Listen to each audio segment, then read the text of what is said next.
느헤미야 1장 1절로 11절 말씀 저희 다 같이 보겠습니다.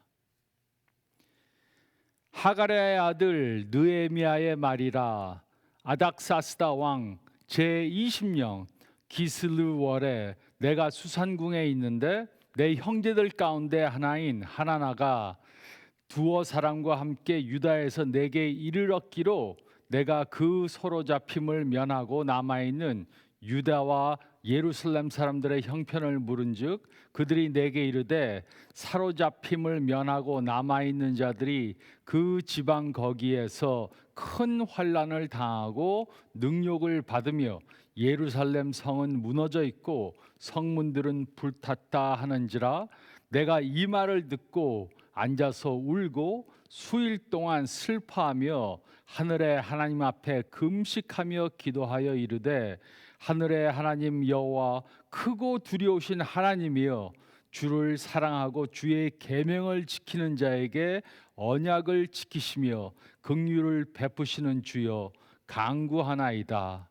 이제 종이 주의 종들인 이스라엘 자손을 위하여 주야로 기도하오며 우리 이스라엘 자손이 주께 범죄한 죄들을 자복하오니 주는 귀를 기울이시며 눈을 여시사 종의 기도를 들으시옵소서. 나와 내 아버지의 집이 범죄하여 주를 향하여 크게 악을 행하여 주께서 주의 종 모세에게 명령하신 계명과 율례와 규례를 지키지 아니하였나이다. 옛적에 주께서 주의 종 모세에게 명령하여 이르시되 만일 너희가 범죄하면 내가 너희를 여러 나라 가운데에 흩을 것이요 만일 내게로 돌아와 내 계명을 지켜 행하면 너희 쫓긴 자가 하늘 끝에 있을지라도 내가 거기서부터 그들을 모아 내 이름을 두려고 택한 곳에 돌아오게 하리라 하신 말씀을 이제 청하건대 기억하옵소서. 이들은 주께서 일찍이 큰 권능과 강한 손으로 구속하신 주의 종들이요 주의 백성이니이다. 주여 구하오니 귀를 기울이사 종의 기도와 주의 이름을 경외하기를 기뻐하는 종들의 기도를 들으시고 오늘 종이 형통하여 이 사람 앞에서 은혜를 입게 하옵소서 하였더니 그때 내가 왕의 술관원이 되었느니라. 아멘. 우리는 지금 초자연적인 삶이라는 설교 시리즈를 하고 있습니다. 우리는 이번 시리즈를 통해 어떻게 하면 하나님이 주시는 초자연적인 삶을 살 수 있는지 생각해 보고 있습니다. 오늘은 하나님의 뜻을 깨닫는 중요성에 대해 생각해 보겠습니다. 2주 동안 직장에서 휴가를 내서 시카고에서부터 LA까지 가족들과 함께 차로 대륙 횡단을 하며 여행을 떠나려고 합니다. 그런데 여행을 떠나기 전에 계획을 하지 않고 떠나는 사람은 아마 거의 없을 것입니다. 제일 먼저 목적지를 정하고 또 중간중간에 구경할 명소들을 찾은 후에 떠날 것입니다. 물론 인터넷에서 호텔도 예약을 하고 식사를 할 맛집들도 찾아본 후에 떠날 것입니다. 그런데 이상한 것이 있습니다. 이렇게 2주 휴가를 가는 것을 위해서는 열심히 계획하는 사람들이 하나밖에 없는 인생을 위해서는 계획 없이 살고 있을 수 있습니다. 많은 사람들이 별 목적이 없이 별 목적 없는 인생을 살고 있습니다. 이들은 가고자 하는 정확한 목적지가 없습니다. 그래서 아무 생각 없이 매일 운전을 합니다. 매일 똑같은 길을 달립니다. 그리고 매일 똑같은 장소에서 멈췄습니다. 휴가를 가는 데는 열심히 계획을 하는데 자신의 삶에 대해서는 계획을 하지 않습니다. 그래서 많은 사람들이 하나님께서 주시는 초자연적인 삶을 살지 못하는 것입니다. 하나님께서 무엇을 하라고 하시는지 모르면 인생에 목적이 없이 사는 것입니다. 그리고 이런 삶을 살면 우리는 하나님께서 주시려는 초자연적인 삶을 살 수 없습니다. 그러나 좋은 소식이 있습니다. 이제까지 어떻게 살았는가와는 상관이 없이 우리는 이제 더 이상 목적 없는 삶을 살지 않아도 됩니다. 그러기 위해 우리는 성경이 말해준 전략대로 살아야 합니다.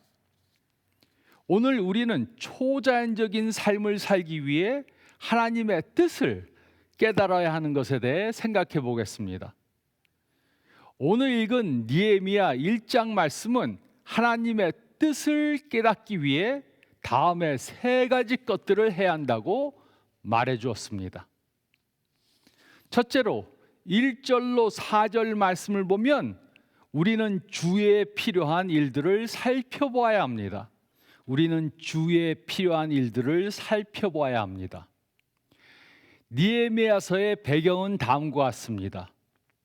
이스라엘 백성들이 끊임없이 우상 숭배를 하고 하나님의 말씀에 불순종하자 하나님께서는 선지자들을 보내서 그들에게 경고해 주셨습니다. 그러나 그들은 하나님의 말씀을 무시하고 계속해서 죄를 범했습니다. 결국 하나님께서는 바벨론 제국을 사용하셔서 이스라엘을 멸망시키셨습니다. 주전 586년에 그들은 바벨론의 포로가 되어 끌려갔습니다. 그러나 긍휼하신 하나님께서는 그들이 다시 예루살렘에 돌아오게 될 것이라고 선지자를 통해 약속해 주셨습니다. 그리고 그 약속은 바벨론을 정복한 바사왕 고레스에 의해 성취되었습니다. 주전 539년에 드디어 많은 이스라엘 백성들이 본국으로 귀환했습니다. 그러나 이들이 이스라엘로 돌아와 보니까 도시는 황폐해져 있었고 성벽은 무너진 상태였습니다. 1절로 3절은 다음과 같이 기록했습니다. 하갈의 아들 느헤미야의 말이라. 아닥사스다 왕 제20년 기슬르월에 내가 수산궁에 있는데 내 형제들 가운데 하나인 하나니가 두어 사람과 함께 유다에서 내게 이르렀기로 내가 그 사로잡힘을 면하고 남아있는 유다와 예루살렘 사람들의 형편을 물은즉 그들이 내게 이르되 사로잡힘을 면하고 남아있는 자들이 그 지방 거기에서 큰 환난을 당하고 능욕을 받으며 예루살렘 성은 허물어지고 성문들은 불탔다 하는지라. 이 사건은 주전 444년에 일어난 일입니다. 이때 느헤미야는 바사왕국의 왕을 보좌하는 술관원이었습니다. 느헤미야는 그를 방문한 형제들에게서 본국에 돌아간 백성들이 처한 어려움에 대해 들었습니다. 어떤 사람들은 이렇게 말합니다. 하나님께서 내가 무엇을 해야 하는지 알려주시면 나는 그것을 할 것이다. 그런데 나는 하나님의 뜻을 모르기 때문에 뭐를 해야 할지 모르겠다. 이렇게 말합니다. 그런데 오늘 말씀을 보시기 바랍니다. 하나님께서는 느헤미야에게 직접 나타나셔서 말씀하시지 않았습니다. 느헤미야는 그의 형제가 전해준 소식을 들었습니다. 그러므로 우리를 향한 하나님의 뜻을 깨닫기 위해 첫 번째 할 것은 바로 이것입니다. 우리는 우리 주위에 어떤 필요한 일들이 있는지 살펴봐야 합니다. 사실 우리 주위에는 필요한 일들이 너무나 많이 있습니다. 우리 가정에도 직장에도 이웃에도 나라에도 선교지에도 할 일들이 너무나 많습니다. 그리고 우리는 이 모든 일들을 전부 다 할 수 없습니다. 그렇다면 이렇게 수많은 일들 중에 우리를 향한 하나님의 뜻이 무엇인지 어떻게 알 수 있습니까? 4절 상반절은 다음과 같이 기록했습니다. 내가 이 말을 듣고 앉아서 울고 수일 동안 슬퍼하며. 느헤미야는 예루살렘에 있는 형제들에 대한 소식을 들었습니다. 그러자 마음속에 슬픔과 열정이 일어났습니다. 그래서 그는 앉아서 울기 시작했습니다. 그리고 그는 예루살렘에 가서 성벽을 재건하는 일이 하나님의 뜻이라는 확신을 갖게 되었습니다. 이것이 우리가 하나님의 뜻을 깨닫는데 매우 중요한 단서가 됩니다. 우리는 주에 필요한 일들이 무엇인가를 살펴봐야 합니다. 그리고 그 많은 일들 중에 우리 마음을 움직이는 그것이 무엇인가 살펴봐야 합니다. 그러면 우리는 그 일이 바로 우리를 향한 하나님의 뜻임을 짐작할 수 있게 됩니다. 그 이유가 무엇입니까? 그것은 하나님께서 우리로 무엇을 하기 원하실 때 항상 마음속에 어떠한 동요나 부담을 주시기 때문입니다. 하나님께서는 우리가 중요하게 믿고 있는 핵심 가치와 관련된 그런 일들을 우리에게 하라고 하십니다. 핵심 가치란 우리들이 가장 중요하게 또 가장 우선적으로 생각하는 가치적 기준들을 말합니다. 그래서 그것을 기준으로 판단하고 행동하는 것을 핵심 가치라고 말합니다. 그 예로 사회의 정의가 실현되는 것을 중요한 핵심 가치로 갖고 있는 사람은 그 영역의 일을 받게 될 것입니다. 전도하는 것을 중요한 핵심 가치로 갖고 있는 분들은 그 영역의 일을 받게 될 것입니다. 또 가정의 중요성에 대해 핵심 가치로 갖고 있는 사람들은 그 영역의 일을 받게 될 것입니다. 느헤미야는 예루살렘에 있는 백성들의 소식을 전해 들었습니다. 예루살렘에 있는 사람들을 위한 마음이 생겼습니다. 그리고 그는 그 일을 하는 것이 바로 자신을 향한 하나님의 뜻임을 깨달았습니다. 이것이 우리가 해야 하는 것입니다. 우리 주위에 필요한 일들을 보고 마음이 움직인다면 그것이 바로 하나님께서 우리들에게 주신 일일 가능성이 높습니다. 물론 우리는 우리의 감정을 따라 하나님의 뜻이 무엇인지 결정하려고 하면 안 됩니다. 그러나 우리가 하나님의 부르심을 받으면 마음의 동요함이 일어날 것입니다. 우리는 우리의 마음을 움직이는 주위에 필요한 일들이 무엇인지 살펴봐야 합니다. 우리는 주위에 필요한 일들을 살펴봐야 합니다.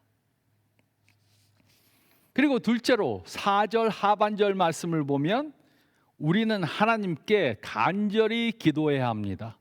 우리는 하나님께 간절히 기도해야 합니다. 4절 하반절은 다음과 같이 기록했습니다. 하늘의 하나님 앞에 금식하며 기도하여. 느헤미야는 예루살렘에 대한 소식을 듣고 즉시 예루살렘으로 달려가지 않았습니다. 그 대신 그는 슬퍼하며 금식하고 기도했습니다. 그는 여러 날 동안 계속해서 금식하고 기도했습니다. 그런데 어떤 사람들은 하나님께서 어떤 사역을 위해서 자신을 부르신다고 생각하면 당장 무엇인가를 하려고 합니다. 그러나 하나님께서 우리를 부르신다고 지금 당장 무엇을 해야 하는 것은 절대로 아닙니다. 느헤미야는 예루살렘에 대한 소식을 들은 후에 여러 날 동안 슬퍼하며 금식하며 기도했습니다. 그리고 우리도 어떤 때는 기다리며 기도해야 합니다. 그런데 하나님께서는 왜 우리들에게 기도하며 기다리게 하십니까? 첫째로 그것은 하나님의 뜻을 분명히 깨닫게 해주시기 위해서입니다. 우리는 처음에는 하나님의 뜻이 무엇인지 잘 알지 못할 수 있습니다. 그러나 기도를 통해 우리를 향한 하나님의 뜻이 무엇인지 더 정확하게 알게 됩니다. 둘째로, 그것은 우리를 성장하게 하시기 위해서입니다. 우리가 하나님의 뜻을 깨달았더라도 그 일을 감당하기에 아직 준비가 덜 돼 있을 수 있습니다. 그래서 우리는 기도하며 준비해야 하는 것입니다. 그 해로 누구와 다퉜습니다. 하나님께서는 그 사람과 화해하는 것이 하나님의 뜻임을 알려주셨습니다. 그런데 화해하고 싶은 생각이 전혀 없습니다. 그러면 먼저 기도해야 합니다. 그러면 하나님께서는 우리로 화해하도록 우리를 변화시켜 주시고 준비시켜 주실 것입니다. 또 셋째로, 그것은 하나님의 때를 기다리기 위해서입니다. 모세의 이야기를 기억하십니까? 모세는 이스라엘 사람들을 구원해야 한다고 깨달았습니다. 그래서 그는 그것을 당장 실천하고자 했습니다. 그 결과 그는 애굽 사람을 살인하고 광야로 도망하는 신세가 되었습니다. 그는 자신이 할 일이 무엇인지는 깨달았지만 그 일을 언제 해야 하는지를 깨닫지 못했습니다. 그는 하나님의 시간보다 40년 일찍 그 일을 하려고 한 것입니다. 그러므로 우리를 향한 하나님의 뜻이 무엇인지 모른다면 기도해야 합니다. 우리는 우리의 가정을 향한 하나님의 뜻이 무엇인지 기도해야 합니다. 또 우리는 우리의 자녀들을 향한 하나님의 뜻이 무엇인지 기도해야 합니다. 우리는 우리의 직장이나 비즈니스를 향한 하나님의 뜻이 무엇인지 기도해야 합니다. 또 우리는 우리 교회를 향한 하나님의 뜻이 무엇인지 기도해야 합니다. 근데 우리는 기도하지 않습니다. 우리는 항상 모든 것들을 기도로 시작하지 않습니다. 모든 것들을 다 해보고 안 되면 그제야 기도를 합니다. 그러나 우리는 하나님의 뜻을 깨닫기 위해, 우리를 향한 하나님의 뜻이 무엇인지 깨닫기 위해 우리는 어떤 일을 시작하기 전에 가장 먼저 하나님께 기도해야 합니다. 우리는 하나님께 간절히 기도해야 합니다. 우리는 하나님께 간절히 기도해야 합니다. 그리고 셋째로 8절로 9절 말씀을 보면 우리는 하나님의 말씀을 보아야 합니다. 우리는 하나님의 말씀을 보아야 합니다. 8절로 9절은 다음과 같이 기록했습니다. 옛적에 주께서 주의 종 모세에게 명령하여 이르시되 만일 너희가 범죄하면 내가 너희를 여러 나라 가운데에 흩을 것이요 만일 내게로 돌아와 내 계명을 지켜 행하면 너희 쫓긴 자가 하늘 끝에 있을지라도 내가 거기서부터 그들을 모아 내 이름을 두려고 택한 곳에 돌아오게 하리라 하신 말씀을 이제 청하건대 기억하옵소서. 느헤미야는 예루살렘으로 가서 어려움에 처한 백성들을 돕는 것이 자신을 향한 하나님의 뜻이란 것을 깨달았습니다. 그러나 그 일을 시작하기 전에 먼저 또 하나님의 말씀을 살펴보았습니다. 그는 율법서에 기록된 하나님의 말씀을 생각해 보았습니다. 하나님께서는 그들이 죄를 범하면 포로 생활을 하게 될 것이라고 경고해 주셨습니다. 그러나 그들이 회개하면 그들을 다시 예루살렘으로 부르시겠다고 약속해 주셨습니다. 그래서 느헤미야는 하나님의 말씀을 통해 예루살렘 성벽을 건축하는 것이 하나님의 뜻임을 깨달았습니다. 그런데 그 일을 하는 것이 왜 중요했습니까? 느헤미야는 하나님께서 이스라엘 사람들을 보호하기 원하신다는 것을 알았습니다. 그 이유는 하나님께서는 온 인류를 구원하실 메시아를 이스라엘을 통해 오게 하실 것을 믿었기 때문입니다. 그래서 그는 예루살렘의 성벽을 건축해서 그의 백성들을 보호함으로 이스라엘을 통해 메시아가 오시는 것을 준비하려고 한 것입니다. 그리고 이 약속은 결국 예수님을 통해 이루어졌습니다. 느헤미야는 이 하나님의 놀라우신 계획에 자신이 포함되기를 원했습니다. 하나님께 사용받는 사람이 되길 원했습니다. 그래서 그는 하나님의 말씀을 통해 자신이 무엇을 해야 하는가를 깨달은 것입니다. 그러므로 우리를 향한 하나님의 뜻이 무엇인지 깨닫기 위해 우리는 성경을 보고 알아야 합니다. 성경에 쓰인 하나님의 말씀을 알면 우리의 가족을 향한, 자녀들을 향한, 직장을 향한, 교회를 향한, 또 나라를 향한 하나님의 뜻이 무엇인지 깨닫게 되는 것입니다. 우리는 하나님의 말씀을 보아야 합니다. 우리는 하나님의 말씀을 보아야 합니다. 방랑자들은 자신들을 향한 하나님의 뜻을 알지도 못하고 또 알려고도 하지 않습니다.